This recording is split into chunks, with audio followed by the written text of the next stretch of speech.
Justin Herbert take the next step in his development and lead the Chargers to the playoffs for the first time in his career, or will the Chargers come up just short once again? Tune in to find out.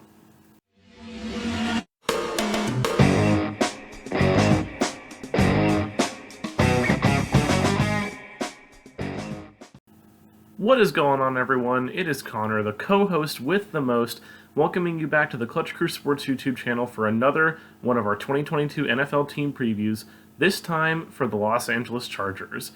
Now, we're probably about a third of the way through the team previews so far, so we have covered a lot of teams so far. If you've missed those, make sure you go back and check them out.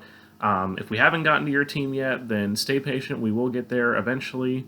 But this episode is going to be all about the Los Angeles Chargers. Now, obviously, the first big question for the Los Angeles Chargers this season is going to be the development of Justin Herbert. Now, Herbert was the Offensive Rookie of the Year in his first season.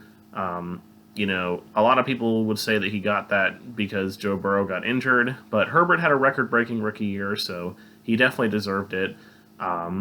And Herbert was a Pro Bowler last year, and basically, he's continuing to develop. He's really looking like the Chargers made the right decision to take him. I know so far the Dolphins have been regretting it, taking Tua over Herbert, even though, a lot of Dolphins fans will tell you that they still do like Tua, but as of right now, going based off of just what's happened, the Chargers are definitely looking like the winners between the Dolphins and them when it comes to who won that quarterback situation there, when the Dolphins could have taken either Tua or Herbert, and they took Tua instead of Herbert. So the Chargers are definitely not complaining, but the big question for Herbert this year is, we've seen a lot out of him. He's a Rookie of the Year. He's a Pro Bowler.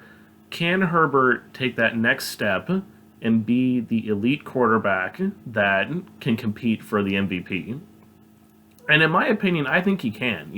He's a really talented quarterback. He's a bit of a dual threat quarterback. He's obviously not as big of a runner as Lamar Jackson or Russell Wilson or anyone like that. But he is a mobile quarterback, and just his decision making from day one. I mean, he's got poise in the pocket. He's willing to stand there under pressure, make the throws that he needs to make. He's really cut down on his mistakes. He did have quite a few mistakes in his first season with the Chargers.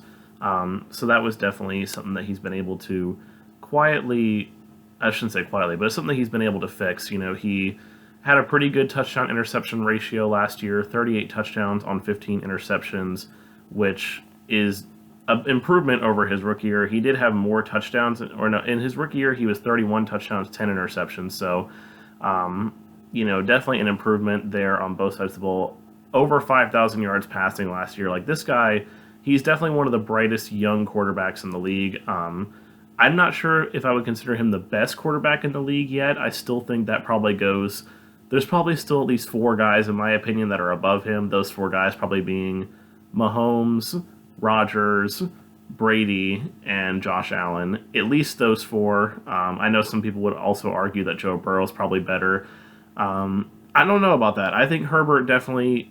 I think Herbert has proven to me that he's the better one so far. They're definitely very close. I'm not saying that Herbert is objectively better than Burrow or that Burrow is objectively worse than Herbert. I definitely think they're very close, but I still think Herbert, from what I've seen so far, is, coming out on top between the two. So, Herbert definitely, I know Burrow did really well without an offensive line, but Herbert also did really well without an offensive line in his rookie year. So, both of them have had to experience not having good offensive lines at some point in their short careers so far. But long story short, I do think that Justin Herbert can take that next step and be an MVP candidate. And I do think it is going to really be up to him to determine how far the Chargers go this season, because they have a lot of talent on the rest of the team. I'll get to some of their big offseason additions here in a second. But there's a lot of talent on this team. And, this is really... I'm not sure. I don't know if I want to call this Super Bowl or bust for the Chargers, but it's definitely at least in my mind, AFC Championship or bust for the Chargers, because, I know they play in a tough division and all in the AFC, but just with the amount of talent on this team and, all the expectations and them missing the playoffs last year, this is definitely the time for the Chargers to really take advantage. They haven't had a core this good since they had, back in the Phillip Rivers, LaDainian Tomlinson, Antonio Gates days. Like, this is the best team they've had since then, so it's definitely time for the Chargers. Getting on to their offseason additions, particularly on the defensive side of the ball, the two big additions that they brought in, they made a trade with the Las Vegas Raiders, the Chicago Bears is what I meant to say. He used to play for the Raiders, but yeah, they made a trade with the Chicago Bears in the offseason to get Khalil Mack, and they really didn't even have to give up too much. They gave up like a second or third round pick, which for Khalil Mack I think is, I know he's getting a little bit older. Some people might think he's starting to regress, but I think that's a pretty good deal for an all-pro pass rusher, especially when one of the big things that, one of the big problems that the Chargers have had a little bit is the health of Joey Bosa. So bringing in another big-time, pass rusher, it just makes it's deadly. I mean, having Khalil Mack and Joey Bosa playing on the same team, like, how are you even going to begin to block these guys? You can't double-team both of them. Or if you do double-team both of them, then, it's going to let the D tackles and the linebackers that are coming on blitzes to get through real easily. Like, it's going to be a nightmare scenario for opposing offensive lines to have to go against Khalil Mack and Joey Bosa. Now, the other big offseason addition that they brought in, which I think was this was probably the more important of the two for them, was signing J.C. Jackson in free agency. If there was a weakness on this Chargers defense, it definitely was the secondary. And, Derwin James has had injury problems. Like, he's really good, but he's had injury problems. Asante Samuel Jr. is getting better, but their secondary really was struggling a bit after losing Casey Hayward and Desmond King to free agency last year. So bringing in a top corner like J.C. Jackson, definitely one of the more underrated corners in the league. When we talk about best corners in the league, everyone really likes to talk about, Jalen Ramsey, Jair Alexander, Tre'Davious White, and those guys are all good, but J.C. Jackson definitely doesn't get mentioned enough when it comes to the best corners in the league. And, he's kind of quietly put together good seasons in New England. And, definitely a big loss for the Patriots. I was surprised that they didn't tag him during the offseason, and the Chargers took advantage. So it definitely fills holes on this defense. So now you got J.C. Jackson playing next to Asante Samuel Jr. So, you got the proven, big-time corner Jackson. You got Samuel on the other side who's coming along well. If Derwin James can stay healthy, he's one of the top safeties in the league. Like, this secondary is definitely improved. And like I mentioned, the combo of Khalil Mack and Joey Bosa, like, that's going to be really deadly for opposing offensive lines. So definitely the Chargers went out and fixed what was the problem of their team, which was the defense, and they filled it with some really good pieces. So having said all that, it really all comes back down to how well are they going to do against the AFC West? We've talked about this a lot on the on the podcast and in our previews, especially when we're talking about AFC teams. How are they going to stack up against the AFC West, the most stacked division in football right now? This is the first AFC West team that we are covering. I believe Eric is doing the Chiefs and the Broncos, and Zach will be doing the Raiders at some point here. So we will be getting to the other AFC West teams, but the Chargers are the first one we're going to cover here. And to me, like I said, you just look at the quarterback battle. Herbert, in my mind, I have this little graphic here, like I said, it's got each AFC West team with their quarterback and their pass rushers on it. So if you compare those elements of each team, quarterback-wise, I'd say the Chargers have the second best quarterback in this division. Like I said, I think Mahomes is still the top quarterback in the division, but I definitely think Herbert is the second best.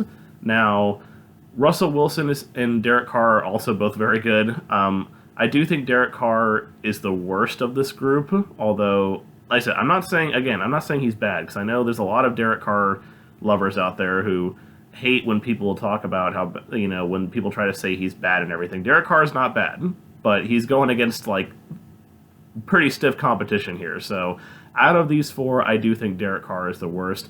Russell Wilson, I think he's regressed a little bit. Like, Russell Wilson's still very good, and he's really going to help the Broncos, but I'm not sure he's, maybe a couple seasons ago he would be on the same level as Herbert and Mahomes, but I do think he's fallen off just slightly. Again, not saying he's bad, but just slightly I think he's fallen off a little bit, and he's the third best. So I think Herbert's the second best QB in this division. But really what sets them apart here on this graphic for me is the pass rushers. I mean, Chandler Jones and Max. I think the Raiders definitely have a really deadly combo with Chandler Jones and Max Crosby, especially with the Cardinals just letting Chandler Jones go. The Chiefs definitely have the worst situation, in my opinion, with Chris Jones and Frank Clark. Like, Frank Clark is aging. Chris Jones is more of an interior lineman. And then the Broncos with Bradley Chubb can never stay healthy. And Randy Gregory's he's good, but again, Chubb can't stay healthy. So they definitely have the advantage there with Bosa and Khalil Mack. And in my mind, I just think all around this team is the best team in the division. Like the Broncos, for me, they still have questions on the offensive side of the ball a little bit, especially when it comes to the receivers. Like I know, Cortland Sutton is pretty good. Jerry Jeudy's kind of had an up and down first couple of seasons. I do think they have a little bit of questions there. I do really like Javonte Williams with the Broncos. I think he's a great running back, but I think they just still have a few questions on the offensive side of the ball for me. The Raiders, for me, it's also going to be the offensive side of the ball. Like, it's hard to say bad things about these teams because, again, they're all really good. Like, even though I say the offensive side of the ball is a question, we don't know how well Derek Carr is going to mesh with Devontae Adams. Like, if they do start meshing and Josh Jacobs can get it going again like he did in his rookie year, that's going to be a deadly offense. But we just don't know. And again, they're all good. The Chiefs, the biggest question is obviously also going to be on the offensive side of the ball. They lost Tyreek Hill. Travis Kelce's going to be expected to do a lot more than he's, probably used to doing. And it's just all these teams, I think the Chiefs got worse. I think the Broncos and the Raiders got better, but I think the Chargers got the most better. I know that's not really grammatically correct, but I think the Chargers improved the most, whereas the Broncos and Raiders both improved, and the Chiefs got worse. So I do think the Chargers have the best team here to take it. Like I said, their defense is going to be really good. Their offense is going to be deadly with Herbert. Eckler is one of the best dual-threat running backs in the league. Keenan Allen is still playing at the top of his game. If Mike Williams could just start playing better, then that's going to be a deadly receiving combo. So now moving on to their schedule. Obviously, part of their schedule here that's going to be rough. Is going to be the obviously their divisional games. They have to play the Chiefs twice. They have to play the Raiders twice. They have to play the Broncos twice. So that's going to be rough. But other than that, the Chargers, they really do have some very winnable games on this schedule. I mean, they get to play the AFC South, which means they get to play the Jags and the Texans. They also get to play against the AFC West, which is a little bit rough because, they're having to play the Niners and the Rams and the Cardinals. But their other NFC game that they drawed was against the Falcons, so that could definitely be a winnable game. They also end up playing the Browns this year, which more than likely, since it's in Week 5, they're going to be playing the Browns without Deshaun Watson, so that could definitely be a winnable game despite it being on the road. But really, I tend to break, when I talk about key moments in the schedules, I usually tend to break it up in halves for the most part, and for me, the key half is obviously going to be the first half of the Chargers schedule here. They really need to get out ahead in this first half of the schedule because the second half is going to be the brutal half. That's when they have to play all their games against the NFC West minus the Seahawks, who are going to be who are the worst team in that division. That's when they got to play on the road against San Francisco, on the road against Arizona. They play the Colts and Titans, so the stronger AFC South teams. And then they have road games against the Raiders and the Broncos. That second half is going to be tough. So they really need to get out of this first half in my mind. They need to win that game at home against the Raiders, and they really need to win weeks 3 through 9. They need to win all those games. Because that's when they get to play the Broncos at home, and they get the games against the Seahawks and the Jags and the Texans and all those easier games. So weeks 1 through 9, they need to come out of that with, at most, in my mind, 1 loss. Because, this AFC West is going to be tough, and if they can come out of that having only lost maybe to the Chiefs, then they're going to be set up in really, really well. So the over-under for the Chargers this year is going to be 10 wins, and last year, the sports bettors were right on the money. They said 9 wins. The Chargers were 9-8, so they were right on the money with that.